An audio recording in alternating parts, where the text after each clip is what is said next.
அவர்களே, இங்கே என்னோடு உரையாற்றி இருக்கக்கூடிய ஐயா பல புனிதம் அவர்களே, இந்த அருமையான கூட்டத்தை அரியலூர் மாவட்டமெங்கும் நடத்துவதற்கு வழிகாட்டுதல் வழங்கியிருக்கக்கூடிய அமைச்சர் அண்ணன் சாசி சிவசங்கர் அவர்களே, இங்கே வருகை தந்து சிறப்பித்து விட்டு சென்றிருக்கக்கூடிய மாவட்ட இளைஞரணி அமைப்பாளர் அண்ணன் தெய்வ இளையராஜா அவர்களே, அம்மா லதா பாடு அவர்களே, நன்றியுரை வழங்கியிருக்கக்கூடிய எஸ் பிரேம்குமார் அவர்களே, கழக தோழர்களே, அரியலூர் நகர்வாழ் பெரியோர்களே, தாய்வருக்கும் வணக்கம். நன்றி, கைத்தட்டுறதுக்கு நன்றி. இந்த கூட்டம் நான் உங்கள்கிட்ட தூய தமிழில் பேசி எதுவும் பண்ண போகிறது கிடையாது. உங்களில் ஒருவனாக நான் இங்கே பேச வந்திருக்கேன். எனக்கு பெரிய வயசும் கிடையாது. இதுக்கு முன்னாடி பேசுனவர்கிட்ட அவருடைய பேரன் வயசு தான் நான் இருப்பேன்.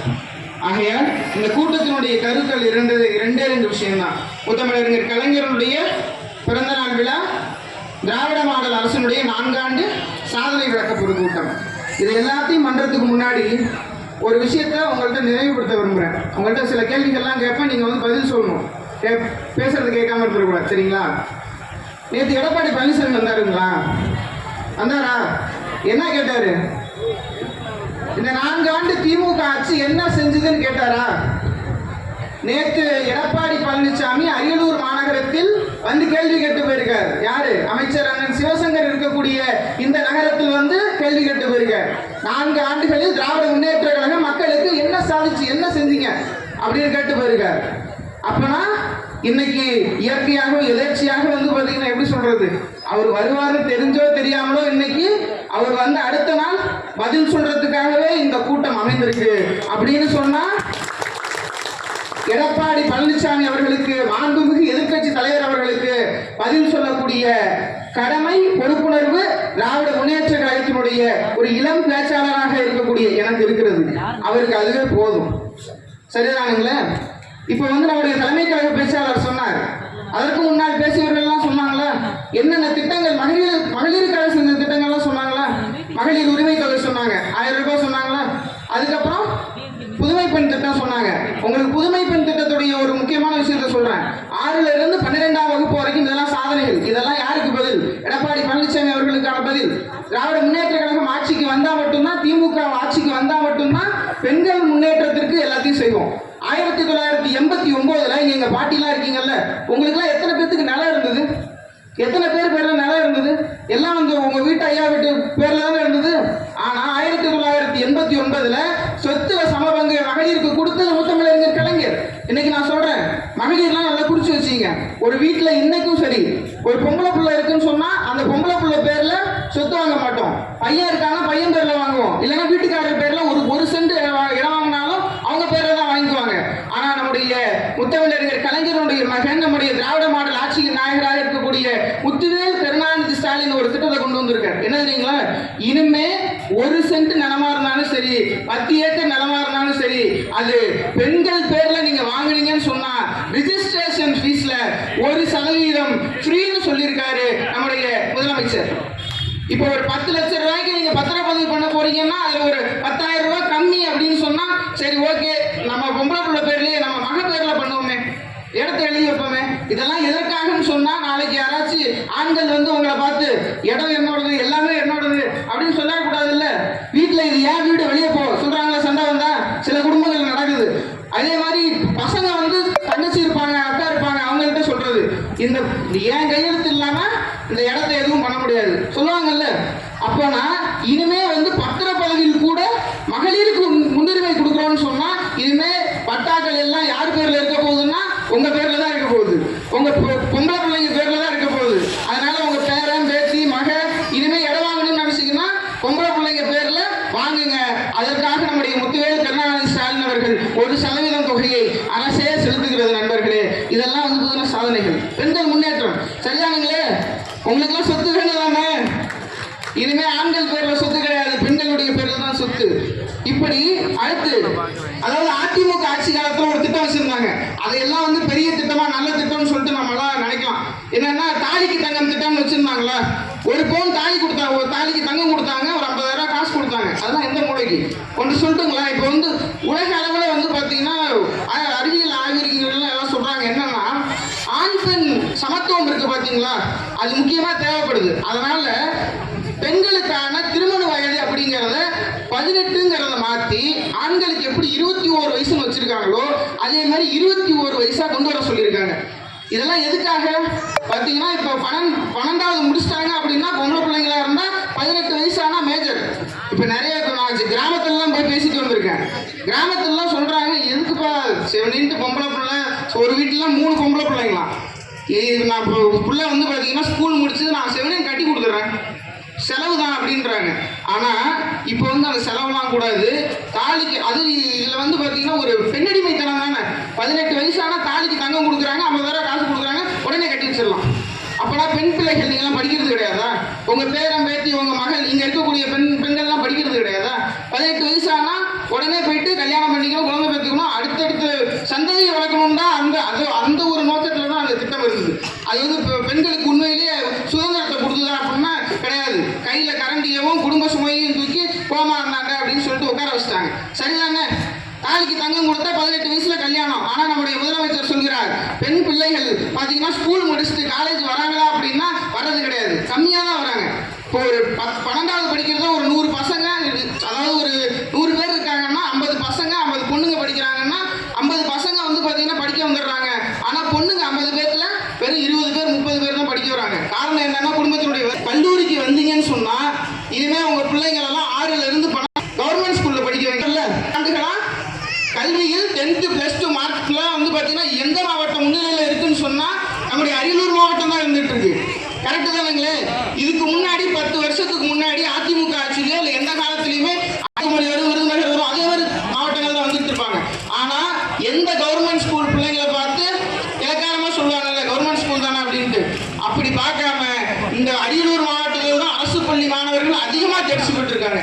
இதெல்லாம் நம்ம திராவிட மாடல் அரசையும் சேர்த்தாலும் சரி, உங்க பிள்ளைங்களுக்கு மாதம் 1000 ரூபாய் தருகிறேன், நீங்க கல்யாணம் பண்ண வேணாம், வந்து அட்லீஸ்ட் ஒரு டிகிரியாச்சும் படிங்க அப்படின்னு சொல்றது நம்மளுடைய மாடல்.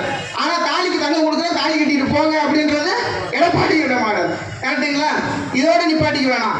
அதே மாதிரி தமிழ் புதல்வன் திட்டம் மாசம் ஆனா நெட்டுக்கு இப்ப அதானி அம்பானி அவங்கலாம் வேற குறைஞ்சது 2 GB வேணும்ன்றாங்க பசங்க, 300 ரூபா தேவைப்படுது. கண்டுட்டாங்களா? அதுவும் பார்த்தீங்கன்னா ஹாட்ஸ்பாட் போடுறோம் அப்படின்லாம் கேட்டுட்டு இருக்காங்க. இதெல்லாம் பார்த்தீங்கன்னா இருக்கக்கூடிய சிக்கல். ஆனால் ஏழை எளிய மாணவர்களுக்கு இதெல்லாம் கிடைச்சிருமா? நான் போயிட்டு இதே கேள்வியை மகளிர் உரிமை தொகையை பற்றியே கேட்டிருந்தேன். இப்போ உங்கள்கிட்டயே அந்த கேள்வியை கேட்குறேன். இந்த 1000 ரூபாய் வருது பார்த்தீங்களா, இந்த 1000 ரூபாய் சம்பாதிக்கிறதுக்கு உங்களுக்கு எத்தனை நாள் ஆகும்? யாராவது சொல்லுங்க. அவங்க சொல்லியிருந்தாங்க, நானே சொல்றேன்.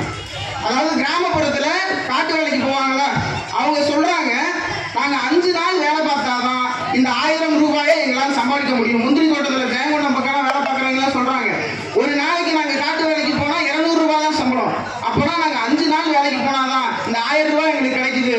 இன்னைக்கு வந்து அந்த 1000 ரூபாயை எங்களுடைய முதலமைச்சர் போடுறாரு அப்படிங்கிற போது இது ரொம்ப உதவிகரமா இருக்கு அப்படின்னு சொன்னாங்க. ஒரு அக்காவும் இதையும் தாண்டி கூட சொன்னாங்க. அது உங்கள்கிட்ட சொல்லாமா வேணாமா என்னன்னு தெரியல, ஆனா இதுதான் உண்மை. அவங்க வந்து ஃப்ராங்கா சொல்லியிருந்தாங்க. என் 2 பசங்க இருக்காங்க, அவங்க சொல்றாங்க, எனக்கு இன்ன வரைக்கும் எங்க வீட்டுக்காரர் காட்டு வேலைக்கு மட்டும்தான் அழைச்சிட்டு போயிட்டு இருந்தாரு.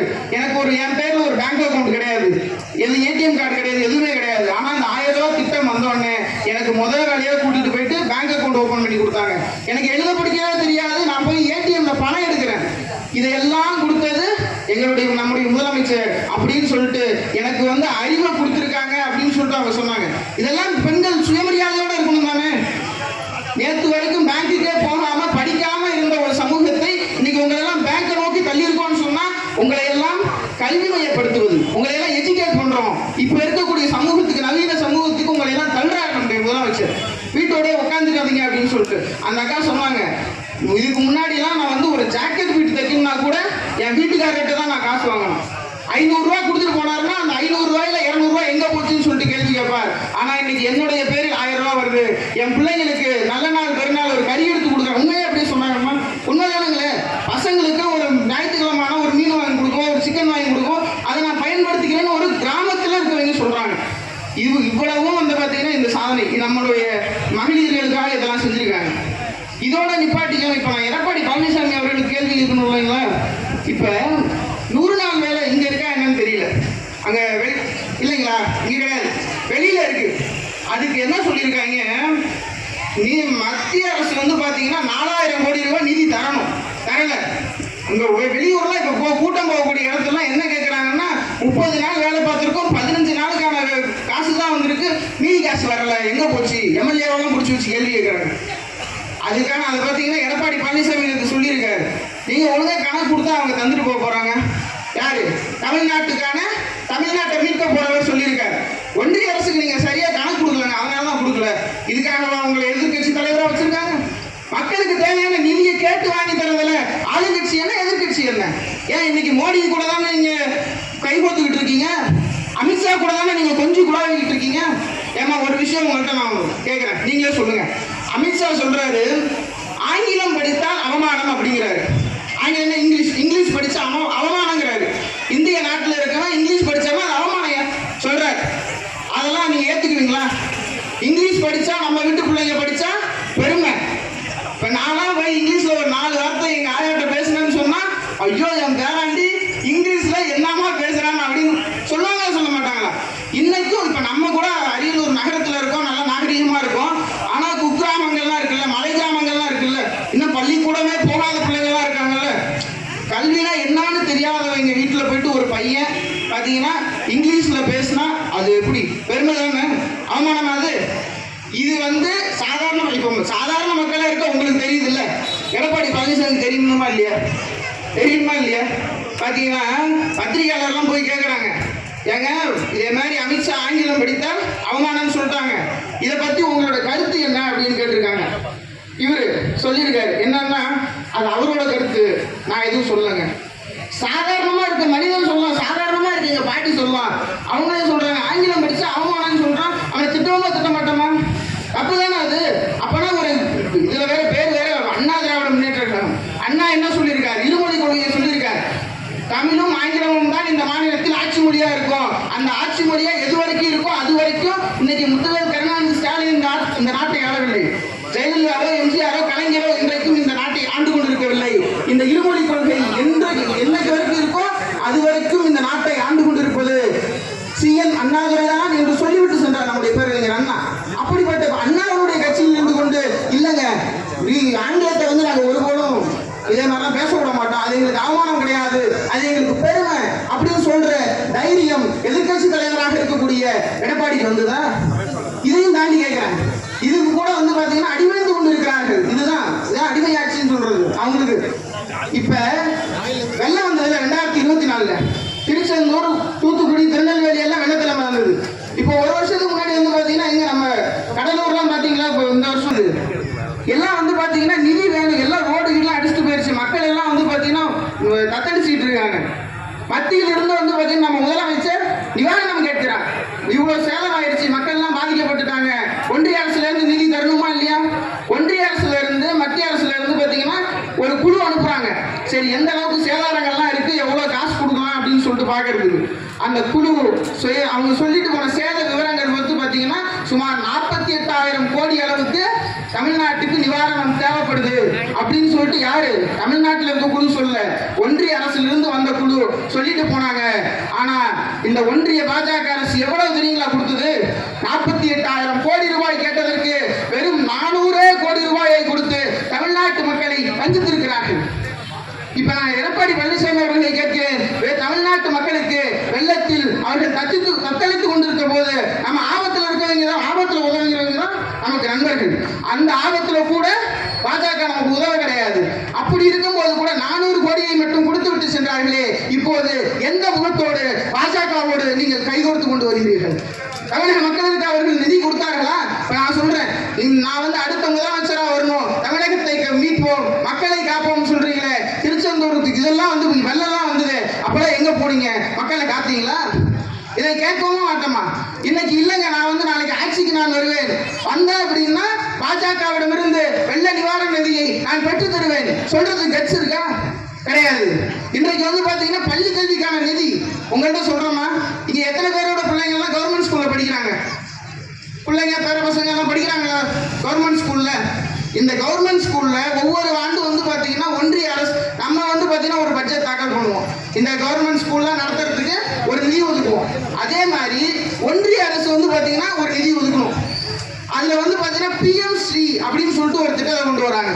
அது வந்து மும்மொழி கொள்கை, அதாவது 3 மொழியை படிக்கணும்ன்றாங்க. இப்ப அண்ணன் சொன்னாங்கல்ல, அதாவது 3ஆவதுலயும் 5ஆவதுலயும் 8ஆவதுலயும் நம்ம வீட்டு பிள்ளைங்களுக்கு, நம்மலாம் இப்ப எங்க பாட்டி படிக்கல, எங்க அம்மா படிக்கல, எங்க அம்மா 10th வரைக்கும் படிச்சிருக்காங்க, நான் இன்னைக்கு +2 முடிச்சு ஒரு டிகிரி வாங்கியிருக்கேன். அப்படி இருக்கும்போது இப்பதான் முதல் தலைமுறையாக பள்ளிக்கூடத்துக்கு போறவங்க இருக்காங்க. அந்த பிள்ளைங்கள்ட்ட போயிட்டு நீங்க வந்து 3ஆவதுல ஒரு பரீட்சை எழுதுங்க, 5ஆவதுல ஒரு பப்ளிக் எழுதுங்க, 8ஆவதுல ஒரு பப்ளிக் எழுதுங்க, இப்படிலாம் சொன்னா இப்ப இருங்க. இப்போ நம்ம பக்கத்து வீட்லயே ஒரு பையன் இருக்கான்னு வச்சுக்கோ, நம்ம வீட்லயும் குழந்தை இருக்கு, பக்கத்து வீட்லயும் குழந்தை இருக்கு, பாக்குறோம் ஒரு 3ஆவது படிக்கிற பையன், 5ஆவது படிக்கிற பையன், சொல்ல மாட்டோமா? அதாவது இந்த பையன் கம்மியான மார்க் எடுத்துட்டான் அப்படின்னா சொல்லி காட்டுவாங்கல்ல, இவன் மக்கு போயிடலாட்டுக்கிறான், சுத்தி இருக்காங்க சொல்லுவாங்கல்ல, சொல்லி காட்டுவாங்கல்ல. இதெல்லாம் எதற்காக அப்படின்னா நம்முடைய மாணவர்களை உளவியல் ரீதியாக வந்து பாத்தீங்கன்னா அடக்கி வைக்கிறது. நீலாம் எதுக்குடா படிக்க வர, போய் வேலையை பாரு, இதெல்லாம் சொல்லுவாங்க பாத்தீங்களா? அப்பந்தொழில பாரு, இப்போ சவரக்கடை வச்சிருக்காங்கன்னா எதுக்கு பார்க்குற வேலைலாம் பார்க்குற உங்க அப்பா கூட சேர்ந்து தொழில் பாரு சொல்லுவாங்கல்ல. இப்படிப்பட்ட மனநிலைக்கு தள்ளுவதற்காகத்தான் இந்த எல்லாம் செஞ்சுட்டு இருக்காங்க. இன்னைக்கு நுழைவுத் தேர்வுகளை கொண்டு வந்துட்டு இருக்காங்க. நீட்டு கியூட்டு அது இதுன்னு சொல்லிட்டு எல்லாத்துக்கும் நுழைவுத் தேர்வுகள், இதெல்லாம் உங்களுக்கு கொண்டு படிச்சீங்களா யாராச்சும்? 2000 வருஷமா கரண்டியை தான் முடிச்சுட்டு இருந்தோம். 2000 வருஷமா ஒடுக்கப்பட்ட அடக்கப்பட்ட ஜாதிகளாக தான் நம்மளால இருந்தோம். மக்களை யார் படிச்சிருந்தா? 3% இருக்கக்கூடிய பார்ப்பனர்கள் தானே படிச்சிருந்தாங்க. நம்ம யாரும் இருந்தோமா? 100 வருஷத்துக்கு முன்னாடி நான் உங்கள்கிட்ட சொல்றேன், நம்ம ஜாதிகள்ல எத்தனை பேர் வந்து பாத்தீங்கன்னா கலெக்டரா இருந்தாங்களா, ஐஏஎஸ்ஆ இருந்தாங்களா? உங்களுக்கு இன்னொரு விஷயத்த சொல்றேன், நம்ம ஜாதிக்காரன் வந்து இந்த இடத்துல இப்படி போயிட்டா நம்ம ஜாதி பெருசு, இதெல்லாம் வந்து நினைக்கிறதுலாம் ஒரு பெரிய விஷயமே கிடையாது. உங்களுக்கு சொல்றேன், நம்முடைய ஜாதி பெருசு அப்படின்னு சொன்னா, நினைக்கிறோம் அப்படின்னு சொன்னா, எங்க ஜாதியில ஒரு 10 ஐஏஎஸ் இருக்காங்க, 10 ஐபிஎஸ் இருக்காங்க, ஹைகோர்ட் ஜட்ஜஸ் இருக்காங்க, இத்தனை சுப்ரீம் கோர்ட் ஜட்ஜஸ் இருக்காங்க. இப்படி சொல்றதுதான் எது ஜாதி பெருமை சொல்றதுக்கு ஒரு தகுந்த அடையாளம். இப்படி இருந்தா சொல்லலாம். ஆனா நம்மகிட்ட யாருமே வந்து பாத்தீங்கன்னா அப்படி படிச்சே போக கிடையாது. இன்ன வரைக்கும் சுப்ரீம் கோர்ட்ல பார்ப்பனர் அல்லாதார் வந்து எத்தனை சதவீதம் போயிருக்காங்கன்னு சொன்னா வெறும் ஒரு 20% கூட வந்து பாத்தீங்கன்னா இன்னும் போஸ்டிங் போக கிடையாது. தமிழ்நாட்டில் நம்மளாம் வந்து பாத்தீங்கன்னா உள்ளுக்குள்ள வந்து பாத்தீங்கன்னா சண்டை அடிச்சிட்டு இருக்கோம். இப்படியெல்லாம் இருக்கு. இப்படியெல்லாம் வந்து பாத்தீங்கன்னா நம்ம மக்களை வந்து படிக்க கூடாது அப்படிங்கிறதுக்காக பண்ணிட்டு இருக்காங்க. அப்பதான் சொன்னாங்க பிஎம்ஸ்ரீ திட்டம் போன வருஷம் வந்தது. அந்த திட்டத்துக்கு 2400 கோடி ரூபாய் ஒன்றிய அரசு நம்ம தமிழ்நாடு கவர்மெண்ட்டுக்கு, நம்ம தமிழ்நாடு ஸ்கூல்ஸுக்கு கொடுக்கணும். அவங்க சொல்லிட்டாங்க 3ஆவது 5ஆவது 8ஆவதுக்கு பப்ளிக் ஒத்துக்கணும். அதே மாதிரி ஹிந்தி மொழி இல்லை அப்படின்னா ஏதாச்சும் ஒரு மொழியை நம்ம பிள்ளைங்க படிக்கணும். இங்க எத்தனை பேருக்கு இங்கிலீஷ் தெரியும்? இப்ப நம்ம தாய்மார்கள் எங்க அம்மா கேட்டீங்கன்னா அவங்களுக்கு கொஞ்சம் இங்கிலீஷ் தெரியும், அவங்க 10ஆவது வரைக்கும் படிச்சிருக்கிறதுனால. இதுவே இதுல கொண்டு வந்து ஒரு தெலுங்கையோ இல்ல ஹிந்தியவோ இல்ல சமஸ்கிருதத்தையோ கொண்டு வந்து கூட்டு கத்துக்கிறோம். ஆனா சமஸ்கிருதம் வந்து எங்க போவோம்? சமஸ்கிருதம் யார் பேசுற மொழி? இதெல்லாம் எப்படின்னு சொன்னா, நம்ம பையன் இங்கிலீஷ்ல நல்லா மார்க் எடுக்கிறான், மற்ற இதெல்லாம் நல்லா கான்சென்ட்ரேட் பண்றான், இவன் நல்லா படிக்க கூடாதுன்னா இன்னொரு சப்ஜெக்டை ஊடால சேர்த்து விடுங்க, அதை படிச்சுட்டு அவன் டைம் வேஸ்ட் பண்ணணும் அப்படிங்கிறதுக்காக தான் இதெல்லாம் அவங்க கொண்டு வந்துட்டு இருக்காங்க. இதெல்லாம் சொல்லிட்டு ஒன்றிய கல்வி அமைச்சராக இருக்கக்கூடிய தர்மேந்திர பிரதான் சொல்றார், நம்முடைய அமைச்சர் பள்ளிக்கல்வித்துறை அமைச்சர் அன்பில் மகேஷ் பொய்யாமொழி தெரியுங்களா? அவரு போய் கேட்கிறார், தமிழ்நாட்டுக்கான நிதியை நீங்கள் தருவீர்களா மாட்டீர்களா கேட்கிறார்.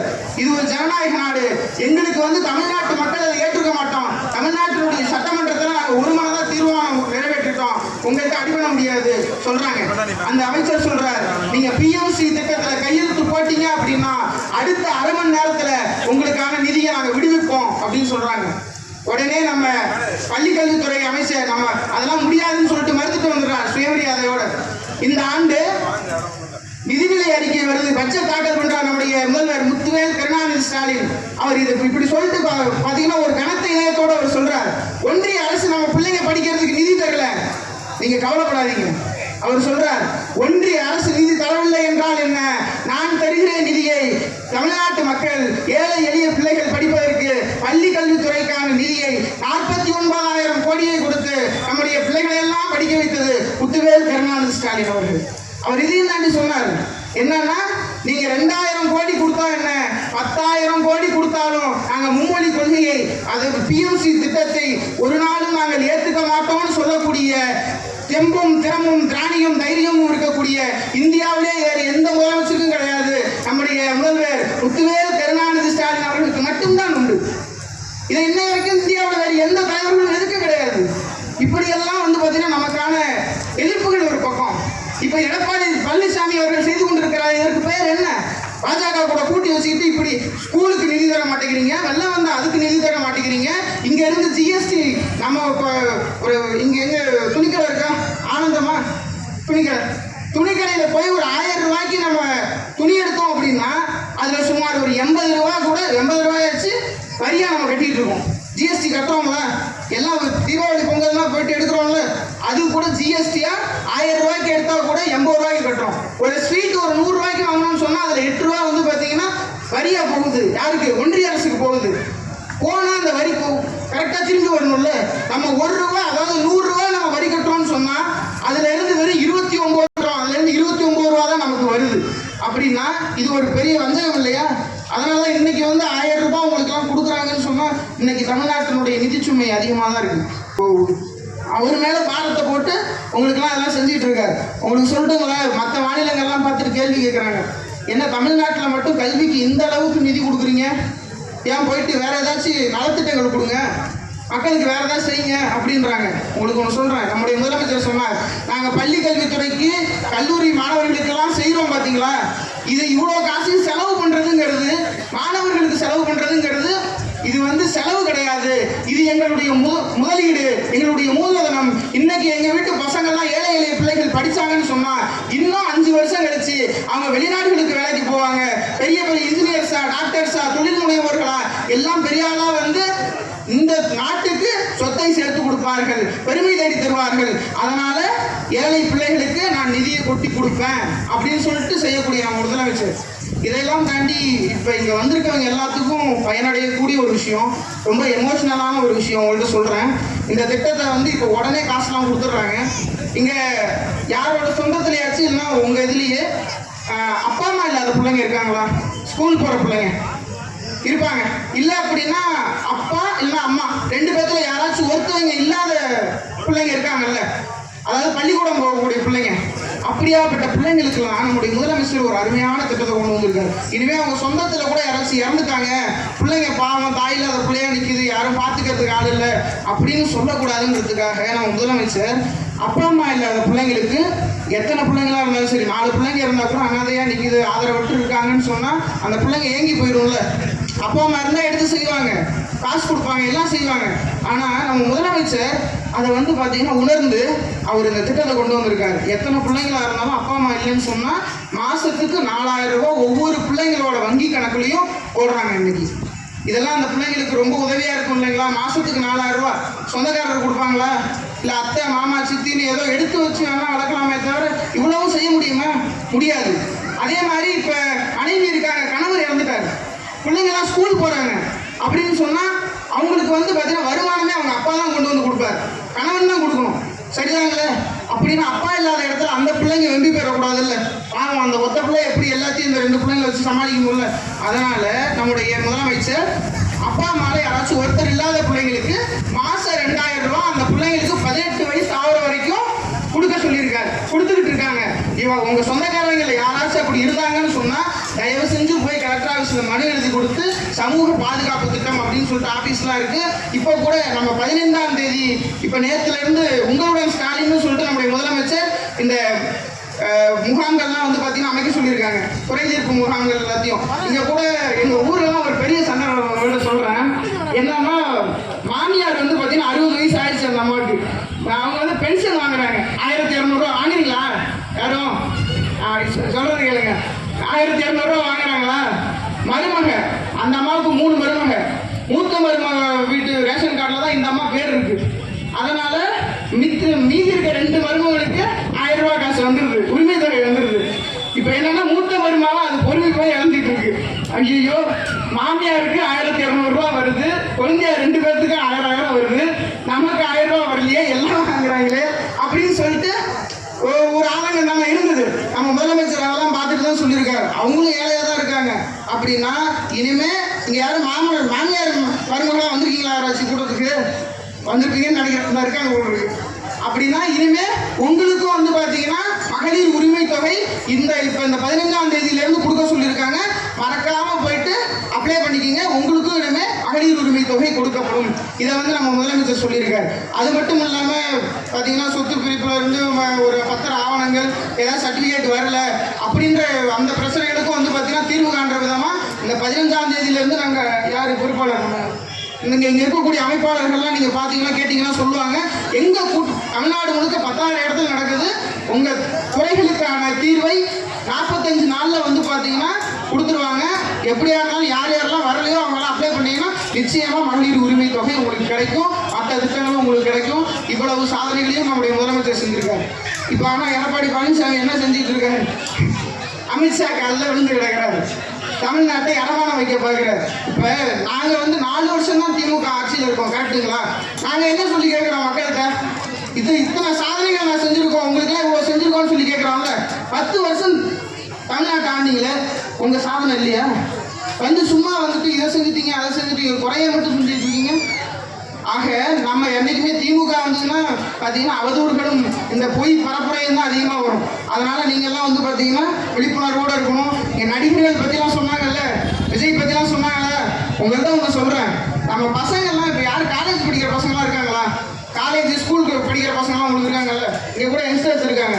நான் சொல்கிறேன், 6லேருந்து 12 வரைக்கும் கவர்மெண்ட் ஸ்கூலில் படித்து ஒரு காலேஜில் படித்தோம் அப்படின்னா 1000 ரூபாய் காசு தர்றது. எப்பா நீ உனக்கு கல்வி செலவுக்கோ எதுக்கோ யார்ட்டையும் போய் கையேந்து நிற்க வேணாம், ஒரு நோட்டு கைடு வாங்கணும்னா கூட 1000 ரூபாய் நான் போட்டு வரேன், நீ தெம்பா வச்சு படின்னு சொன்னால், படிக்க வாங்க அப்படின்னு சொன்னால் அது நம்முடைய முதலமைச்சர் திராவிட மாடல் அரசு. நான் கேட்குறேன், விஜய் வந்து இப்போ கூட ஒரு அரசியல் கட்சி ஆரம்பிச்சிருச்சுல, இப்போ கூட ஒரு படம் நடிச்சு வச்சிருக்காரு.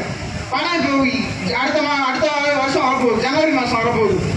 நான் என்ன சொல்கிறேன், 1000 ரூபாய் காசு கொடுத்து படிக்கவான்னு சொல்கிற நம்மளுடைய திராவிட முன்னேற்ற கழகம் வேணுமா, இல்லை 1000 ரூபாய் காசு கொடுத்து என் படத்தை பார்க்கவா அப்படின்னு சொல்கிற நடிகர்கள் நமக்கு தேவையா? இன்ன வரைக்கும் அது படத்தை பார்த்ததுனால ஏதாச்சும் நமக்கு நல்ல கருத்துக்கள் கிடைச்சதா? விஜயாவில் இந்த சமூகத்தில் எதுவும் சீர்திருத்தம் நடந்ததா?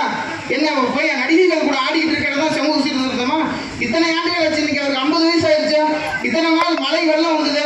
இப்போ நான் சொல்கிறேன் ஒரே ஒரு விஷயம், மக்களுடைய தலைவர்னு சொல்கிறாங்களே, இங்கே இருக்கக்கூடிய நகர செயலாளரோ இங்கே கருப்பு சிவப்பு வேட்டி கட்டிட்டு இருக்கவங்களோ எல்லாம் என்ன மாதத்துக்கு 30 நாளில் 20 நாள் இருக்காங்களா? கிடையாது. இல்லை, எல்லாம் வெளியே வராங்க, இந்த ரோட்டில் பார்க்குறீங்க, எல்லாம் ஆஃபீஸ்க்கு போகிறாங்க, எல்லா இடத்தையும் செஞ்சுட்டு இருக்காங்க, கட்டி வீதியில் நடமாடிக்கிட்டு தானே இருக்காங்க. ஒரு நல்லது கெட்டதுனா கூட வந்து செய்யக்கூடியது யார்? திராவிட முன்னேற்ற கழகம். நான் கேட்கிறேன், ஒரு அரசியல் கட்சியை ஆரம்பித்து விட்டு ஒரு மாசத்துல 30 நாள் இருக்குன்னா வெறும் 4 நாள் மட்டும்தான் வெளியே வருவேன் அப்படிங்கிறதெல்லாம் ஒரு மக்கள் தலைவரா? கட்சி ஆரம்பிச்சு வச்சுலாமா 30 நாள் இருக்குமா? பார்த்தீங்கன்னா மாசத்துல 30 நாள், வெறும் 4 நாள் தான் ஒரு தலைவர் வெளியே வருவார்னு சொன்னா இவர் எப்படி மக்கள் தலைவர் ஆக முடியும்? வெள்ளத்தில் நிவாரணம் கொடுக்கணும், வெள்ளத்தால் மக்கள் பாதிக்கப்படுறாங்கன்னா என்ன பண்ணணும்? நேரம் அந்த இடத்துக்கு போய் நம்ம உதவி பண்ணணும். ஆனா இவர் வந்து என்ன பண்றாரு, அவங்க வீட்டுக்கு எல்லாத்தையும் ஒரு பஸ் தனியா பிடிச்சி அவங்களே பாவம் வீடு போயிருச்சே பொருள் போயிருச்சே எதை எடுக்கிறது என்ன பண்றதுன்னு தெரியாம இருக்கவங்கள நேரம் ஒரு பஸ்ல ஏற்றி அவர் வீட்டுக்கு கூப்பிட்டு போயிட்டு வீட்டுல வச்சு நிதி கொடுக்குறாரு. இதெல்லாம் எதுக்காக? எல்லாம் விளம்பர அரசியல் தானே. மக்கள் கூட இருக்கணுமா இல்லைங்களா?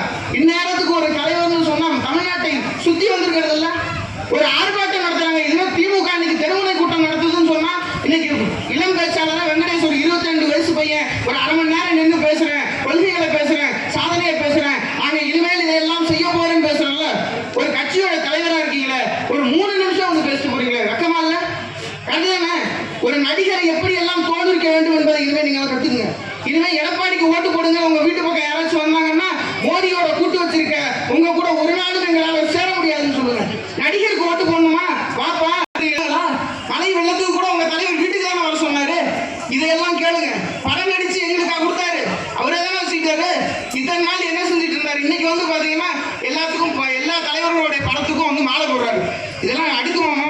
50 வருஷம் சும்மா இருந்துட்டு இருக்கோம். ஆனால் ஸ்கூல் படிச்சப்போ கூட காமராஜர் பிறந்த நாள் வந்ததுன்னா கல்வி வளர்ச்சி நாள்னு சொல்லிட்டு நான் பேச்சு போட்டியில் பேசினாலும் நம்ம பிள்ளைங்க சின்ன பிள்ளைங்களாச்சும் போயிட்டு பேசுவோம், ஒரு முட்டாய் கொடுப்பாங்க. நம்ம பெற்றோர்கள் கூட யாராச்சும் போயிருக்கோம். காமராஜர் பிறந்த நாள், காந்தி பிறந்த நாள், இதெல்லாம் வந்து அம்பேத்கர் பிறந்த நாள், இதெல்லாம் நம்ம கொண்டாடுறோம். யார் கொண்டாடுறாங்க? எல்லாம் நம்ம கழக உறுப்பினர்கள் எல்லாம் வந்து நம்ம சமூகத்துல எல்லாம் கொண்டாடுறோம்ல. ஏமா 50 வருஷமா வந்து ஒரு தலைவருடைய படத்துக்கு கூட மாலையோ பூவோ போடாம இருந்துட்டு இன்னைக்கு நேற்று கட்சி ஆரம்பிச்சுன்றதுக்காக இன்னைக்கு வந்து காமராஜர் உயர்ந்தவர், காமராஜரை நாம் போற்ற வேண்டும் புகழ வேண்டும் சொல்லிட்டு போயிட்டு மாலை எடுத்து போடுறீங்க. இது யாரை ஏமாத்துறதுக்கான வேலை? நேற்று வரைக்கும் அம்பேத்கர் இருந்தாரு. எங்க 50 வயசு வரைக்கும் அம்பேத்கர் உங்க கண்ணுக்கு தெரியலையா? 50 வயசு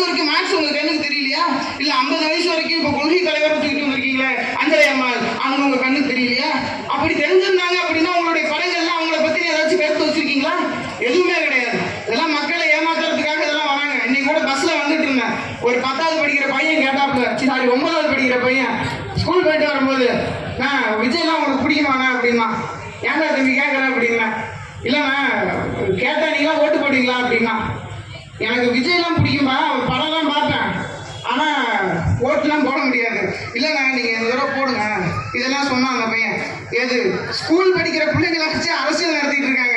பள்ளிக்கூடம் படிக்கிற பிள்ளைங்களுக்கு விவரம் தெரியுங்களா? வெறும் படத்தை பார்த்துட்டு இப்போ இத்தனை நாள் படத்தில் மட்டுமே நடிச்சாரு என்னோட ஹீரோ அது இதுன்னு சொல்லிட்டு யார் ஒரு அரசியல் அறிவற்ற பார்த்தீங்கன்னா ஒரு புரிதலே இல்லாத பசங்களை வச்சு இன்னைக்கு வந்து பார்த்தீங்கன்னா நடத்திட்டு இருக்காங்க. உங்களுக்கு நான் சொல்கிறேன், ஏழை எளிய இல்லாத விட்டு பிள்ளைங்களுக்கு இந்த நம்ம கூட இருக்கலாம், ஓரளவுக்கு வசதி இருக்குன்னு வச்சுங்க, இதுலேயே ஏழை எளியர்களாக இருப்பாங்க, சிலருக்கு வசதி இருக்கும் இல்லாமல் இருக்கும். அதான் கண்ணதாசன் கூட சொல்லுவார்ல, உனக்கும் கீழே உள்ளவர் கோடி நினைத்து பார்த்து நிம்மதி தேடுன்னு சொல்லுவாங்கல்ல. இன்னைக்கு சொல்கிறேன், அரியலூர் நகரத்தில் எல்லாம் வந்து பார்த்தீங்கன்னா ஓரளவுக்கு வசதியாக இருப்பீங்க. ஆனால் விருதுநகர்லையோ இல்லை உள் மாவட்டங்கள்லாம் போய் பார்த்தீங்கன்னா இன்ன வரைக்கும் வீடு சுற்றுறவங்க இருக்காங்க, இன்ன வரைக்கும் பார்த்தீங்கன்னா கூலி வேலைக்கு போகிறவங்க இருக்காங்க. அவங்க வீட்டு பிள்ளைங்களுக்கெல்லாம் இன்னைக்கு வந்து பார்த்தீங்கன்னா ஒரு பையன் ஹாஸ்டல்ல இருந்து வீட்டுக்கு வந்தான். அந்த பையனுக்கு ஒரு மாசமா அந்த பையன் வீட்டுக்கே போக கிடையாது. ஹாஸ்டலில் அவங்க அப்பா அம்மா படிக்க வச்சிருக்காங்க, +1 படிக்கிறான். எவ்வளோடா தம்பி உங்கள் வீட்டில் தீனி வாங்குறதுக்கெல்லாம் காசு கொடுப்பாங்க அப்படின்னு கேட்டேன். போன வாரம் வந்தானே 50 ரூபா கொடுத்தாங்க, அந்த 50 ரூபாயில 10 ரூபாய் இன்னைக்கு செலவாயிருச்சு அப்படின்னு சொன்னான். இப்படியெல்லாம் பார்த்தீங்கன்னா இப்படி கஷ்டம் தெரிஞ்சு வர்ற பிள்ளைங்க இருக்காங்க பார்த்தீங்களா. 50 ரூபா காசு எங்கள் அம்மா ஒரு வாரத்துக்கு முன்னாடி கொடுத்தாங்க, அந்த 50 ரூபாயை சேர்த்து வச்சு இன்னைக்கு தான் 10 ரூபா நான் செலவு பண்ணுறேன்னு சொல்கிறாங்கல்ல. அப்படிப்பட்ட நான் சொல்கிறேன், விஜய்க்கு விசில் அடிச்சிட்டு இருக்காங்கல்ல, அவங்களுக்காக சொல்கிறேன், இப்படியெல்லாம் கஷ்டப்பட்டு வளரக்கூடிய பிள்ளைகள் ஒரு நாளும் வந்து பார்த்தீங்கன்னா நடிகருக்கு ஓட்டு போட மாட்டாங்க. 1000 ரூபாய் கொடுத்து நம்மளையெல்லாம் படிக்க சொல்ற நம்முடைய முதல்வருக்கு தான் நம்ம ஓட்டு போடணும். உங்க பிள்ளைங்கள்ட்டெல்லாம் சொல்லுங்க.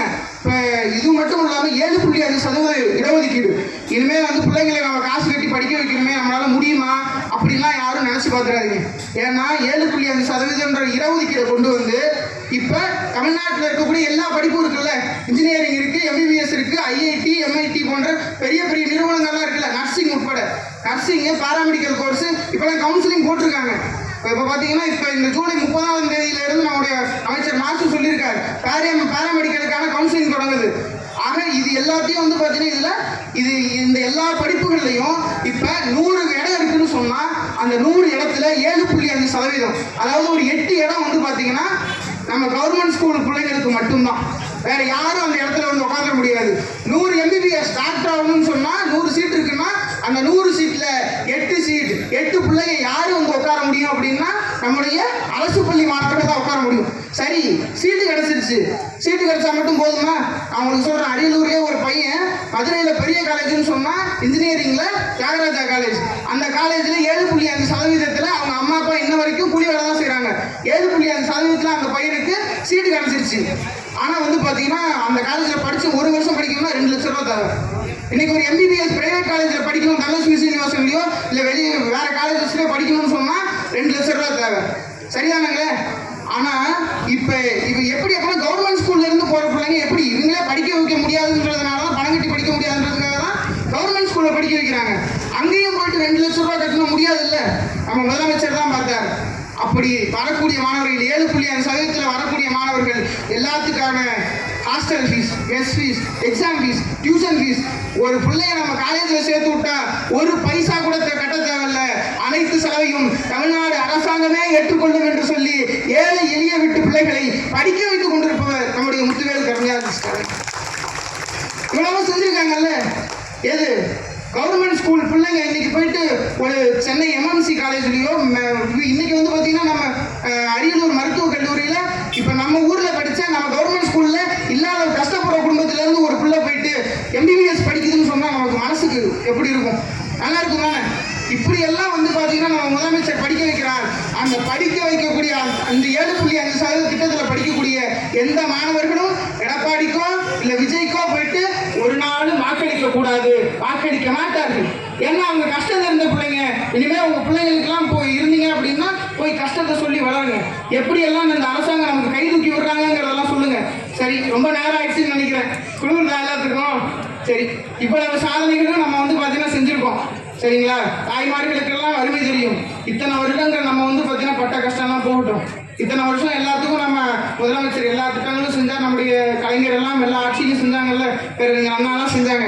உங்களுக்கு இன்னொன்று சொல்கிறேன், கடைசி நேரம் இந்த ரோடு கூட இருக்குது. இந்த ரோட்டில் இப்போ நான் போகிறேன்னு சொன்னால் அடிபட்டுட்டேன் அப்படின்னு சொன்னா, எனக்கு ஆக்சிடென்ட் ஆயிடுச்சுன்னா, ஒரு கை கால் முறிஞ்சிருச்சுன்னு வச்சுங்க, உடனே என்ன பண்ணுவோம்? பக்கத்தில் இருக்க ஒரு நல்ல பிரைவேட் ஹாஸ்பிட்டலோ எதுக்காச்சும் ஒன்று கூட்டு போனாதான் உயிரை காப்பாற்ற முடியும். சரிதானாங்களே? அப்படி இருக்கும்போது நம்ம பிரைவேட் ஹாஸ்பிட்டல் கூட்டு போனா என்ன சொல்லுவாங்க? படத்திலாம் சொல்லுவாங்கல்ல, ஒரு 5 நிமிஷத்துக்கு முன்னாடி கூட்டு வந்துருந்தீங்கன்னா உயிரை காப்பாற்றிருக்கலாம். சீன் அதாக தானே இருந்தது. ஆனால் இங்கே நான் இந்த இடத்துல நான் ஆக்சிடென்ட் ஆகிட்டேன்னு சொன்னேன், என் உயிரை காப்பாற்றணும்னு சொன்னேன், பக்கத்தில் எந்த ஹாஸ்பிட்டல் இருந்தாலும் பரவாயில்ல, அது காவேரியா இருந்தாலும் சரி, அப்போலோவா இருந்தாலும் சரி, மியாட்டா இருந்தாலும் சரி, எவ்வளோ பெரிய லட்சாதிபதி போய் கோடீஸ்வரம் போய் சிகிச்சை எடுத்துக்கக்கூடிய மருத்துவமனையா இருந்தாலும் பரவாயில்ல, அந்த மருத்துவமனையில நீங்க போய் சிகிச்சை எடுத்துக்கலாம். நீங்க சிகிச்சை எடுத்துக்கக்கூடிய 48 மணி நேரத்திற்கு என்ன செலவாகுமோ அந்த அத்தனை செலவையும் திராவிட மாடல் அரசே ஏற்றுக்கும்னு சொல்லி இன்னைக்கு நம்மளெல்லாம் நம்ம உயிரை காப்பாத்திருக்காரு நம்முடைய முதலமைச்சர். நம்மெல்லாம் ஒரு கால் உடஞ்சிருச்சு, ஆக்சிடென்ட் ஆயிடுச்சுப்பான்னு ஒரு ஆத்திர அவசரத்துக்கு மாமா மச்சான் கேட்டா உடனே காசு கொடுப்பாங்களா? ஒரு தங்க அதுக்கு போய் வச்சு மூட்டுட்டு வரணும்னா கூட 2 நாள் ஆகும். கட்டுதாங்க. ஒரு சொந்தக்காரங்கள்ட்ட கொடுத்தா கூட அதெல்லாம் முடியாதுன்றவாங்க. இப்படிப்பட்ட ஒரு சமூக நிலை இருந்துகிட்டு இருக்கு. ஆனா முன்னெல்லாம் என்னது, அடிபட்டுட்டோம்னு சொன்னா இங்கெல்லாம் பார்க்க முடியாதுப்பா, உங்களெல்லாம் இங்க வச்சு பார்த்துக்க முடியாது, யாராவது பெரிய ஆஸ்பத்திரி எடுத்துட்டு போயிருங்க, இல்லை அருகில் ஒரு மெடிக்கல் காலேஜ் எடுத்துட்டு போயிருங்க, அப்படிதானே சொன்னாங்க. இனிமே நான் சொல்கிறேன், பாத்தீங்கன்னா இது தமிழ்நாடு தமிழர்களுக்கு மட்டுமா அப்படின்னா கிடையாது. இது தமிழ்நாட்டின் எல்லைக்குள் எந்த நாட்டுக்காரன் வந்தாலும் சரி, எந்த மாநிலத்துக்காரங்க வந்தாலும் சரி, எந்த மொழி பேசுறவங்க வந்தாலும் சரி, அவங்க அடிபட்டுட்டாங்கன்னு சொன்னா, மனுஷனா ஒருத்தன் தமிழ்நாட்டு ரோட்ல அடிபட்டு கிடக்கிறான்னு சொன்னா அவனுக்கான 2 நாட்களுக்கான உயிரை காப்பாற்றக்கூடிய அந்த சிகிச்சையை தமிழ்நாடு அரசாங்கமே ஏத்துக்குதுன்னு சொன்னா, இவரு திராவிட மாடல் நம்ம தமிழ்நாட்டுக்கு மட்டும் முதலமைச்சர் அல்ல, தமிழ்நாட்டுக்கு மட்டும் அவர் தலைவர் அல்ல, மனிதனாய் பிறந்த அனைவருக்கும் அவர் தலைவராக நம்முடைய முதலமைச்சர் இருந்திருக்கார். காட்டுதானுங்களே. இன்னைக்கு சென்னையில கிளாம்பாக்கத்துலாம் பாத்தீங்கன்னா அந்த டூரிஸ்ட்லாம் வர்றவங்க லேடிஸ்லாம் வராங்கல்ல, பார்த்துட்டு பாத்தீங்கன்னா ஏறி உட்காந்துடுறாங்க. கண்டக்டர்கிட்ட கேட்கறாங்க, அவரு டிக்கெட் கிழிச்சு கொடுத்துட்றாரு. அண்ணா பைசான்னு கேட்கறாங்க. அப்போ அவரு சொல்றாரு, ஃப்ரீ பஸ், ஃப்ரீ டிக்கெட் அப்படின்றாரு. யாரு அப்படி, யாரு இதுக்கெல்லாம் கொடுக்கறது? இங்க யாரு கொண்டு வரா? அந்த பொண்ணு அவங்க பத்தி இங்கிலீஷ்லயே கேட்கறாங்க. அப்போ பார்க்கும்போது நான் தான் சொன்னேன், நம்ம இங்க பாத்தீங்கன்னா this is woman empowerment scheme. பெண்களை எல்லாம் பார்த்தீங்கன்னா முன்னேற்றுவதற்கான ஒரு திட்டமாக அதை கொண்டு வந்திருக்காங்க. நான் இப்போலாம் பார்த்தீங்கன்னா பெண்கள் எல்லாம் இங்கே அரியலூரெல்லாம் நிறைய மகளிர் கலவசம் பஸ், விடியல் பயணம் பஸ்லாம் ஓடிட்டு இருக்கு. ஆமாம் தானே? முன்னெல்லாம் பார்த்தீங்கன்னா எங்கள் அம்மாலாம் ஒரு பஸ்ஸுக்கு போகணும், டவுனுக்கு சேரணும்னா பஸ்ஸை பார்ப்பாங்க, சில்லறை கரெக்டாக இருக்கா, 13 ரூபா டிக்கெட்டு, வேற 1 ரூபா எடுத்துகிட்டு போனோம்னா இந்த கண்டக்டர் வேறு சரியான சிடுமூஞ்சி கண்டக்டர் ஏதாவது திட்டுவான், பார்ப்போமா இல்லையா? ஆனால் இன்னைக்கு நம்ம யாரும் பார்க்குறோமா? பஸ் வருதான்றதான் பார்க்குறமே தவிர யாரும் பஸ்ஸை பார்க்கறது கிடையாது. சரிதானுங்களே? அந்த விதத்திலேயே பார்த்தீங்கன்னா இப்போ ஒரு நல்லது கெட்டதுன்னா கூட, இல்லை ஒரு அக்கா தங்கச்சி வீட்டுக்கோ இல்லை அண்ணன் தம்பி வீட்டுக்கோ மகளிர் கோயில் போயிட்டு வரணும்னு சொன்னால் அதுக்கு கூட இன்னைக்கு ஃப்ரீ பஸ்லேயே போயிட்டு வந்துடும். இதுலேயும் நம்ம இப்போ அரியலூர் பெரம்பலூர் மாவட்டத்துக்கு தான் ஒரு பெரிய விஷயம் என்னன்னா, மாவட்டத்தை விட்டு மாவட்டம் போகிறதுக்கே ஃப்ரீ பஸ் விட்டுருக்காங்க. அரியலூர்லேருந்து பெரம்பலூர் வர்றதுக்கு மகளிர் இலவசம் பஸ்ஸுமா, விடியல் பயணம் பஸ் விட்டுருக்காங்க. சுமார் ஒரு 30 கிலோமீட்டர் பார்த்தீங்கன்னா ஃப்ரீயாகவே ட்ராவல் பண்ணலாம். இப்படியெல்லாம் நமக்கான சுதந்திரத்தை வழங்குறது எதுக்காக? நம்மெல்லாம் பெண்கள் வீட்டுக்குள்ள இருந்துடக்கூடாது. நீங்க அதே மாதிரி ஆண்கள்லாம் தப்பா எடுத்துக்கூடாது. பெண்களுக்கு தான் செய்யறாங்க அப்படின்றது கிடையாது. பெண்கள் யாரா இருக்காங்க? நம்முடைய மனைவியா இருக்காங்க, நம்முடைய பிள்ளைகளா இருக்காங்க, நம்மளுடைய அம்மாவா அப்பாவா, இவங்கெல்லாம் பார்த்தீங்கன்னா இப்போ மகளிர் தானே. நான் ஒன்று சொல்றேன், 3 பிள்ளைங்க எங்க சென்னை கல்பாக்கத்துல, அவர் பிளம்பிங் வேலை பார்க்குறாப்புல. காலையில வேலைக்கு போனாலும் நைட்டு தான் வரணும். நிறைய பேருக்கு என்னன்னா ஆம்பளை பிள்ளை எல்லாங்கிறது பார்த்தீங்கன்னா இத்தனை நாள் வரைக்கும் ஒரு குறையாவே இருந்தது. ஆனால் நம்முடைய முதல்வருடைய ஆட்சியில தான், எப்பா எனக்கு 3 பொம்பளை பிள்ளை இருந்தாலும் பரவாயில்ல, பெற்றுக்கிறேன், எனக்கு எல்லா திட்டங்களும் வருது அப்படிங்கிறதுக்காகவே சொல்றாங்க. ஏன்னு சொன்னா உங்களுக்கு மகளிர் உரிமை தொகை அம்மாவுக்கு 1000, இதே காலேஜ் போனாங்கன்னு சொன்னா ஒரு 3 பொம்பளை பிள்ளைங்களும் காலேஜுக்கு போனா ஆளுக்கு 3000 ரூபா ஆளுக்கு 1000 ரூபா அக்கௌண்ட்ல வருது. அப்பனா ஒரு வீட்டுக்கே 4000 ரூபா போகுது, மாசம் போகுது. அப்படிங்கும்போது இதெல்லாம் முதலமைச்சர் கொடுக்குறாரு. அது போதாதுன்னு பொம்பளை பிள்ளைங்க படிக்க வைக்கணுமே, அதுக்கு காசு இல்லைனாலும் 7.5% இருக்கு, ஃப்ரீயா எல்லாத்தையும் படிக்க வச்சுக்கலாம், காலேஜ் எவ்வளவு பெரிய காலேஜா இருந்தாலும் படிக்கட்டும் போ அப்படின்னு சொல்லிட்டு இன்னைக்கு பார்த்தீங்கன்னா பெண் குழந்தைகளை பார்த்தீங்கன்னா கொண்டாடக்கூடிய நிலைமைக்கு நம்மலாம் இன்னைக்கு வந்திருக்கோம். அதே மாதிரி 2 பெண் குழந்தைன்னு சொல்லிட்டு ஒரு திட்டம்லாம் வச்சிருக்காங்க. அதெல்லாம் நீங்க போய் பயனடையணும். உங்க பிள்ளைங்களோட பேர்ல பார்த்தீங்கன்னா ஒரு 5 லட்சம் ரூபாய் டெபாசிட் பண்ணுவாங்க. அந்த பிள்ளைங்க ஸ்கூல் முடிக்கிற வரைக்கும் அந்த திட்டங்கள்லாம் நம்ம இப்போ செஞ்சுட்டு இருக்கோம். உடனே அதுக்கெல்லாம் காசு கொடுக்குறாங்க. அதெல்லாம் நீங்க போயிட்டு உடனே பயன்படுத்திக்கிங்க. சரிங்களா? இவ்வளவு திட்டங்களையும் நம்ம கொண்டு வந்திருக்கோம். ஆகையால் ஓகே, எல்லாத்துக்கும் என்ன பேச முடிக்கலாமா இல்லை? சரி, ஓகே ஓகே ஓகே. இப்படி சாதனைகளாக நமக்கெல்லாம் செஞ்சு கொடுத்துருக்காங்க. இவ்வளோ இனிமே வந்து பார்த்தீங்கன்னா வீட்டில் உட்காருங்கன்னு சொன்னாலும் உட்கார நிலைமையில மகளிர் கிடையாது, இந்த சமுதாயம் கிடையாது. நான் மகளிர்னு கூட பார்க்கக்கூடாது. சமூகம் வந்து பார்த்தீங்கன்னா அடுத்த லெவலுக்கு வந்து மாறி இருக்கு, அடுத்த கட்டத்தை நோக்கி முன்னேறி கொண்டு இருக்கிறது. இனிமே வந்து பார்த்தீங்கன்னா பாட்டி கூட வந்து பார்த்தீங்கன்னா வீட்டில் இருக்கிறதுக்கு தயாரா இல்லை. இனிமே படித்த பெண்கள் வீட்டில் இருக்கிறதுக்கு தயாரா இல்லை. இன்னும் தாண்டி நான் முதல்வன் திட்டம்னு சொல்லிட்டு ஒன்று வச்சிருக்காங்க. யாராச்சும் நம்ம வீட்டு பிள்ளைங்க இந்த வருஷம் வந்து பார்த்தீங்கன்னா நான் முதல்வன் திட்டத்தில் யூபிஎஸ்சி படிக்கிறதுக்கு வருஷத்துக்கு 1000 பிள்ளைங்களை வந்து பார்த்தீங்கன்னா தேர்ந்தெடுக்கிறாங்க ஒரு என்ட்ரன்ஸ் எக்ஸாம் வச்சு. இது நம்ம தமிழ்நாடு கவர்மெண்ட். இப்போ நான் கூட அதுக்கு அப்ளை பண்ணியிருக்கேன். இப்போ முடிஞ்சிருச்சு, இது முன்னாடியே கூட்டத்தில் சொல்லியிருக்கணும். என்னன்னா, இப்போ டிகிரி முடிச்ச பிள்ளைங்க உங்கள் வீட்டில் இருக்காங்கன்னு சொன்னால், எங்கள் வீட்டில் எங்கள் பையன் வந்து டிஎன்பிசி எழுதணும்னு ஆசைப்படுறாப்புல, இல்லை வந்து யூபிஎஸ்சி ஐஏஎஸ் ஐபிஎஸ் படிக்கணும்னு சொல்லிட்டு ஆசைப்படுறாப்புல, இல்லை எஸ்எஸ்சி இதே மாதிரி தேர்வுகள்லாம் படிக்கணும்னு சொல்லிட்டு ஆசைப்படுறாரு. ஆனால் எங்கள் வீட்டில் படிக்க வைக்க முடியல, அப்பாவால் முடியலப்பா, நீ கொஞ்சம் உதவியாக ஏதாச்சும் வேலைக்கு போயிட்டு காசு கொடுன்னு சொல்கிறாங்கல்ல. அப்படி இருக்கும்போது நீங்கள்லாம் படிக்கணும்னு சொன்னால் 1000 பேருக்கு என்ட்ரன்ஸ் எக்ஸாம் வச்சு பார்த்தீங்கன்னா நம்முடைய தமிழ்நாடு அரசு யூபிஎஸ்சிக்கு வந்து பார்த்தீங்கன்னா கோச்சிங் கொடுக்குறாங்க.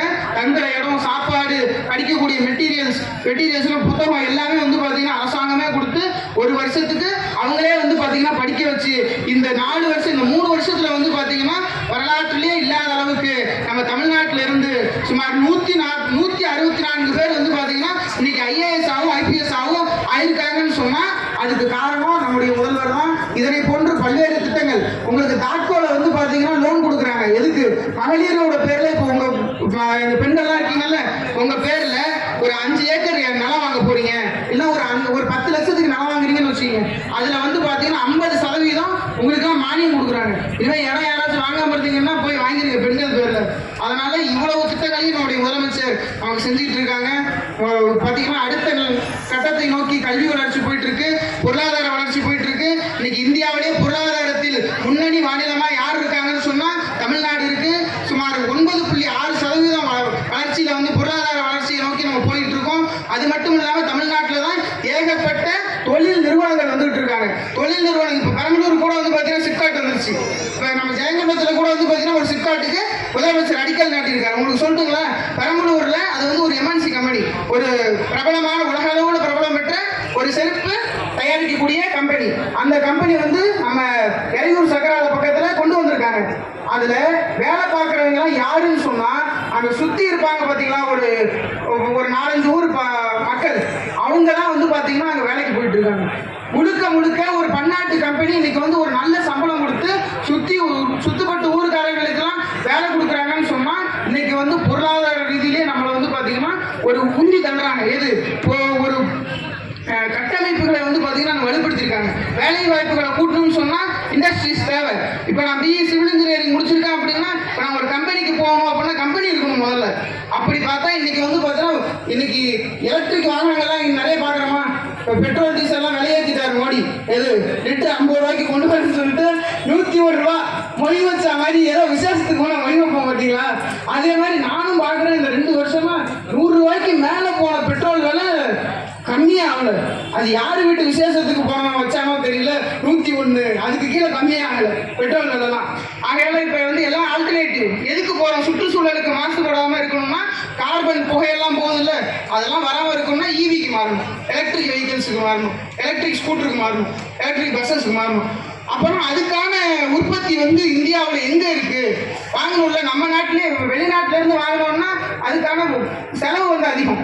ஆனா நம்முடைய தமிழ்நாட்டில் இன்னைக்கு வந்து இந்திய அளவில் சுமார் 45% எலக்ட்ரிக் வாகனங்கள் எங்க இருந்து தயாராகி போகுதுன்னு சொன்னா அது நம்ம தமிழ்நாட்டில இருந்து தான் தயாரிப்பு. அங்க வேலை பார்க்கக்கூடியவர்கள் எல்லாம் யாருன்னு சொன்னா இங்க படிச்சு பிஇ ட்ரிபிள் படிச்ச பசங்க, டிப்ளமோ படிச்ச பசங்க, ஐடிஐ படிச்ச பசங்க தான் வெல்டர், ஃபிட்டர், சூப்பர்வைசர் இருக்கக்கூடிய எல்லா நிலைகள்லையும் நம்ம வீட்டு பிள்ளைங்க தான் போய் அதில் வேலை பார்த்துட்டு இருக்காங்க. வேறு எந்த மாநிலத்திலையும் வந்து இப்போ தமிழ்நாட்டில் இருக்கக்கூடிய எந்த மாணவனாச்சும் படிச்சுட்டு நான் வந்து உத்தரப்பிரதேசத்துக்கோ பீகாருக்கோ இல்லை ஆந்திராவுக்கோ தெலுங்கானாவுக்கோ வேலைக்கு போகிறாங்களா? கிடையாது.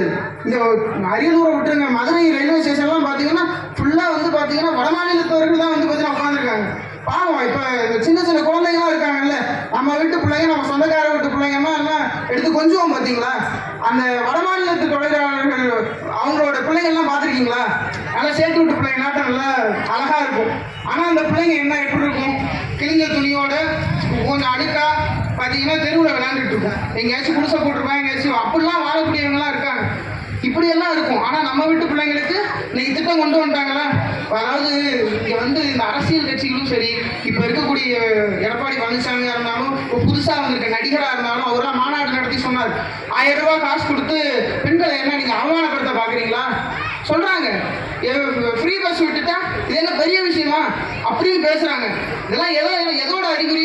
எல்லாம் வந்து பணத்தினர் அப்படிதான் நினச்சிக்கணும். உண்மைதானே? ஃப்ரீயாக கொடுக்குறீங்களே, மக்களுக்கு இலவசமே கொடுக்காதீங்க அப்படின்றாங்க. அதாவது ஒரு பழமொழி எப்படின்னு சொல்லுவாங்க, மீன் பிடிக்க, அதாவது மீன் பிடிச்சி கொடுக்கறத விட மீன் பிடிக்க கற்று தரணும் அப்படின்னு சொல்லுவாங்கல்ல. நான் சொல்கிறேன், மீன் பிடிக்க கத்தெல்லாம் தரலாம். சும்மா உட்காந்துருக்கான் ஒருத்தன், வேலைக்கு போல, சமுதாயம் முன்னேறாமலே கிடக்கு. மீன் பிடிக்க கற்று தரணும் அப்படின்னா சரி, ஓகே, என்னோட தூண்டில கொடுத்து நீ இப்படி வலை வீசணும்பா, இப்படி வரணும்பா, கற்றுக் கொடுத்துடலாம். அவன் மீன் பிடிக்கிறதுக்கு அவனுக்கு தூண்டில் வேணாமா? தூண்டில நம்ம தானே கொடுக்கணும். அப்படின்னா இன்னைக்கு உங்களுக்கு வரக்கூடிய எல்லா சலுகைகளும் எல்லா திட்டங்களும் வந்து பார்த்தீங்கன்னா தூண்டில் உங்கள்கிட்ட கொடுத்துருக்கோம்.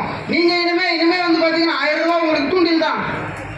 விடியல் பயணம் வந்து பார்த்தீங்கன்னா உங்களுக்கு தூண்டில் தான். இனிமே உங்க கையில் தூண்டில் வந்துருச்சு. நீங்கள் இனிமே உங்களுக்கு மீன் பிடிக்க கற்று தரணுமா என்ன? அப்படிதான். இனிமே மீன் பிடிக்கணும்னா நீங்களே போய் பிடிச்சிக்கலாம். ஆனா தூண்டிலே கொடுக்க கூடாதுன்னு சொல்றாங்க. பாத்தீங்களா? 1000 ரூபாய் கொடுக்காத, ஃப்ரீ பஸ் கொடுக்காத, எந்த நலத்திட்டங்களும் கொடுக்காதீங்க அப்படின்னு சொல்றோம். நம்ம சந்தேகப்படணும். இப்படியெல்லாம் வந்து பார்த்தீங்கன்னா அரசியல் போயிட்டு இருக்கு. இப்போ வந்து சின்ன பிள்ளைங்க இப்படிதான் வந்து பார்த்தீங்கன்னா காமராஜர் கொண்டு வந்தார்ல மதிய உணவு திட்டத்தை. 2 நாளைக்கு முன்னாடி அவருக்கு பிறந்த நாள் வந்துதா, கல்வி வளர்ச்சி நாள்னு சொல்லிட்டு நம்ம ஸ்கூல் போன பிள்ளைங்களுக்குலாம் மிட்டாய் கொடுத்துருப்பாங்க, பேனா கொடுத்துருப்பாங்க, இதெல்லாம் செஞ்சாங்கல்ல. அந்த காமராஜர் மதிய உணவு திட்டத்தை கொண்டு வந்தப்ப ராஜாஜி இருந்தார். என்ன பசங்களுக்கு எதுக்கு சோறு போட்டுக்கிட்டு இருக்கீங்க? சோறு போடுறதுக்கு பள்ளிக்கூடம் கட்டி வச்சிருக்காங்க அப்படின்னு அப்பயே கேட்டார். இப்பயும் கேட்டாங்க சிலர். எது தினமலர்ன்ற ஒரு பத்திரிகை சொன்னது, நம்முடைய முதலமைச்சர் முத்துவேல் கருணாநிதி ஸ்டாலின் காலங்காத்தால வந்து பார்த்தீங்கன்னா எத்தனை பேர் வேலைக்கு போறீங்க? இப்போ கிராமங்களை எடுத்துக்கிட்டீங்கன்னு சொன்னா வெயிலுக்கு முன்னாடி வேலைக்கு போறவங்க நிறைய பேர் இருக்காங்க, காட்டு வேலைக்கு. ஏன்னா மதியம் ஆயிடுச்சுன்னா திரும்பி வந்துடுவாங்க. அவங்களுக்குலாம் வந்து பார்த்தீங்கன்னா பசங்களுக்கு சாப்பாடு காலையில் செஞ்சு கொடுக்க முடியுமானா முடியாது. அதனால அம்மா காலையில் 8 மணி பஸ்ஸுக்கெல்லாம் கிளம்பணும்னா கிளம்பிடுவாங்க சிலர்லாம் கிராமத்தில். இப்போ அரியலூர்லேருந்து வேலை பார்க்கணும்னா செந்துறையிலேருந்து ஒருத்தவங்க வராங்கன்னு சொன்னால் இங்கே 10 மணிக்கு வேலைன்னா இல்லை ஒரு 9-9:30 வேலைன்னா அந்த அம்மாவை 7:30க்கெல்லாம் பிள்ளைகளுக்கெல்லாம் சமைச்சிக்கிறேன் எல்லாம் முடிச்சு வச்சுட்டு தான் ஓடி வரணும். அப்படிலாம் அந்த நிலைமையெல்லாம் இருக்கும்போது சில வீட்டில் என்ன ஆகுதுன்னா பிள்ளைங்களுக்கு வந்து பார்த்தீங்கன்னா சாப்பாடே கொடுக்க முடியறது கிடையாது, ஒழுங்காக கொடுத்துட்டு போக முடியல. அதெல்லாம் பார்த்துட்டு அதில் வந்து ஒரு நம்மளுடைய முதலமைச்சர் நம்ம அமைச்சர்கள்லாம் போயிட்டு ஆய்வு பண்ணும்போது பிள்ளைங்கள்லாம் என்ன இப்படி ஒல்லியாக இருக்கீங்க, காலையில் சாப்பிட்டியாடா அப்படின்னா நம்ம அமைச்சர் அன்பில் மகேஷ் பொய்யாமொழி கேட்குறாரு. கேட்கும்போது இல்லை அம்மா வேலைக்கு போயிட்டாங்க, நான் மதியம் வந்தால் இந்த முட்டை சாப்பாடு எல்லாம் நான் இங்கே சாப்பிட்டுக்கிறேன் அப்படின்னு அந்த பிள்ளைங்க சொல்லியிருக்கு. உடனே இது நம்முடைய தாயெல்லாம் கொண்டு நம்முடைய முதலமைச்சர் நான் சொல்கிறேம்மா, எனக்கு வந்து பசியோட அருமை எனக்கு நல்லா தெரியும். நான் கஷ்டப்படுற குடும்பம் தான். அது எல்லாமே வந்து பசியில் வந்து பார்த்தீங்கன்னா கிளாஸ்லாம் போய் உட்காந்தோன்னா பசிச்சுதுன்னு சொன்னால் வாத்தியாரெலாம் நல்லா சூப்பராக பாடம் நடத்திக்கிட்டு இருப்பார். ஆனால் எனக்கு வந்து பார்த்தீங்கன்னா ஐயோ என் வயிறு எடுத்துக்கிட்டு இருக்கியா, பசிக்குதியா, பசியை பார்ப்போமா இல்லை படிக்கிறத பார்ப்போமா? அதுவும் பிஞ்சு குழந்தைங்க தானே. அவங்களுக்கெல்லாம் காலை உணவு திட்டம்னு கொண்டு வந்ததுனால இன்னைக்கு வந்து பார்த்தீங்கன்னா அவங்கெல்லாம் வயிறார சாப்பிட்டு காலையிலையும் சாப்பிட்டுக்கிறாங்க, மதியமும் சாப்பிட்டுக்கிறாங்க. 3வது வேலை எங்கள் நைட்டு சாப்பாடு மட்டும் தான் வீட்டில் சாப்பிட்றாங்க பிள்ளைங்க. இப்போ அதுவும் நம்ம அங்கன்வாடிலாம் வந்து பார்த்தீங்கன்னா கொழுக்கட்டை கொடுக்குறாங்க, கடல மிட்டாய் சில இடத்துல நல்ல சத்துள்ள உணவாலாம் எல்லாம் கொடுத்துட்ருக்காங்க. அப்படிலாம் நம்ம பிள்ளைங்களுக்கு கொடுத்துட்ருக்காங்க. பார்த்தீங்கன்னா அதை விமர்சனம் பண்ணுறாங்க. அதாவது காலையில் பிள்ளைங்களுக்கு சாப்பாடு கொடுக்கறதுனால அரசு பள்ளிகளுடைய டாய்லெட்ஸ்லாம் வந்து நிரம்பி வழிதான். எப்படிப்பட்ட ஒரு குரூரமான ஒரு சிந்தனை பார்த்தீங்களா? நம்ம வீட்டு பிள்ளைங்க பசிக்கு சாப்பிட்றத நீ வந்து காலையில் பிள்ளைங்களுக்குலாம் சோறு போட்டுற, மதியம்லாம் வந்து பார்த்தீங்கன்னா டாய்லெட்லாம் நிரம்பி வெளியுது அப்படின்னு சொல்லியிருக்காங்க. இதெல்லாம் வந்து பார்த்தீங்கன்னா நம்மளை எல்லாம் அசிங்கப்படுத்தக்கூடிய வேலையை இன்னைக்கு பார்ப்பன சக்திகள்லாம் இன்னைக்கு பிஜேபி இவங்களாம் செஞ்சுட்டு இருக்காங்க. இதனால தான் இன்னைக்கு வந்து பார்த்தீங்கன்னா 1000 ரூபா கொடுக்குறதா இருந்தாலும் பிள்ளைங்களுக்கு சோறு போடுறதா இருந்தாலும் இதெல்லாம் ஒருத்தர் வந்துடுவார். சோத்துக்கு வழி இல்லாமல் எங்கள் தமிழர்களை வைத்திருக்கிறார்கள் இப்படிலாம் பேசுவாங்க. நமக்குலாம் நம்ம சோத்துக்கு வழி இல்லாமல் தான் இருக்கோம். எல்லாம் நல்லா கொடுத்துருக்காங்க. ஸ்கூல் போகிற பிள்ளைங்களுக்கு அங்கே சாப்பாடு. இதில் இன்னும் இந்த வருஷத்துல இருந்து கவர்மெண்ட் ஸ்கூல் பசங்களுக்கு எல்லாத்துக்கும் ஃப்ரீ பஸ் பாஸா. அதே மாதிரி இந்த வருஷம் நம்ம ஆட்சி வந்ததுல இருந்து எந்தெந்த கவர்மெண்ட் ஸ்கூல்ல கவர்மெண்ட் காலேஜஸ் இன்ஸ்டிடியூஷன்ல படிக்கிறாங்கல்ல அந்த பசங்க எல்லாத்துக்கும் ஃப்ரீ பஸ் பாஸ் கொடுத்துருக்காங்க. இப்படியெல்லாம் எல்லா திட்டங்களையும் சாதனைகளையும் நம்முடைய முதல்வர் இன்னைக்கு செஞ்சு கொடுத்துருக்காங்க. கொடுத்துருக்காங்க. இந்த ஆட்சி வந்து குறைபாடுள்ள ஆட்சியா நீங்க சொல்லுங்க. இவ்வளவும் செஞ்சு கொடுத்துருக்காங்க. இந்த இந்த திட்டங்கள்லாம் உங்களுக்கு திருப்தியா தானே இருக்கு? சொல்லுங்க, திருப்தி தானே இந்த ஆட்சி? 4 வருஷத்துல நான் எவ்வளவு நேரம் பேசியிருக்கேன்? அரை மணி நேரத்துக்கு மேல பேசியிருக்கேன். இன்னும் பேச வேண்டிய திட்டங்கள் ஏகப்பட்டது இருக்கு, உங்களுக்கு சொல்ல முடியல. அந்த இதெல்லாம் இவ்வளவு திட்டங்களையும் இந்த 4 வருஷத்துல செஞ்சிருக்கோம்னு சொன்னா, இன்னும் இந்த ஆட்சி இன்னும் ஒரு 10 ஆண்டுகள், இன்னும் ஒரு 15 ஆண்டுகள் இருந்ததுன்னு சொன்னா, இங்க இருக்கக்கூடிய எல்லா தாய்மார்களும் நம்ம எவ்வளவு பெரிய இடத்துக்கு போக முடியும், நம்ம எந்த அளவுக்கு சாதிக்க முடியும், நம்ம வீட்டு பிள்ளைங்க சாதிக்க முடியும். தமிழ்நாடு என்பது உயர்ந்த மாநிலமாக மாறும். இன்னைக்கு நமக்கு எதிராக ஒன்றிய அரசு இருக்கிறது. உள்நாட்டில் இங்க நடிகர்கள் இருக்காங்க, அவதூறுகளை பரப்பக்கூடியவர்கள் இருக்காங்க, கூடயே இருந்து குடிமறிக்கக்கூடியவர்கள்லாம் இன்னைக்கு தமிழ்நாட்டுக்குள்ள இருந்துகிட்டு இருக்காங்க. இது எல்லாத்தையும் வந்து பாத்தீங்கன்னா ஓரணியில் சேர்ந்து நம்முடைய எல்லா எதிரிகளையும் வந்து பாத்தீங்கன்னா நம்முடைய முதலமைச்சரின் தலைவர், நம்முடைய இளம் தலைவர் இன்னைக்கு உங்க முன்னாடி நான் வந்து பேசிட்டு இருக்கேன்னு சொன்னா அதுக்கு காரணம் அண்ணன் உதயநிதி ஸ்டாலின் அவர்கள் தான். இன்னைக்கு உங்களை எல்லாம் பார்த்து கேட்டு வர சொல்லியிருக்காங்க. நாங்கள் போய் சொல்லணும், மக்கள்லாம் எப்படி இருக்காங்க, சரியா திட்டத்தெல்லாம் சொல்லுங்க அப்படின்றதுக்காக தான் எங்களை வந்து அனுப்பியிருக்காங்க. இனிமே வந்து பார்த்தீங்கன்னா தேர்தல் பரப்புரைக்கு உங்க கூட தான் இருக்க போறாங்க. அரியலூருக்குலாம் வருவாங்க, நம்ம முதலமைச்சர் வருவாங்க, நம்முடைய துணை முதலமைச்சர் அண்ணன் உதயநிதி ஸ்டாலின் வருவாங்க. இவங்களுடைய கடமைகளை எல்லாம் நீங்கள் வலுப்படுத்த வேண்டும். மீண்டும் நம்முடைய முத்துவேல் கருணாநிதி ஸ்டாலின் என்கின்ற இந்த மகத்தான மனிதனுடைய ஆட்சியை கொண்டு வர வேண்டும். உதயசூரியன் சின்னத்திலோ இங்கே ஒதுக்கக்கூடிய யாராக இருந்தாலும் நீங்க வந்து பாத்தீங்கன்னா அதுக்கு ஆதரவளித்து நம்முடைய முதலமைச்சர் சொல்லியிருக்கார், 234 தொகுதியில 200 தொகுதிகளை நாம் வெல்ல வேண்டும் என்று சொல்லியிருக்கிறார்.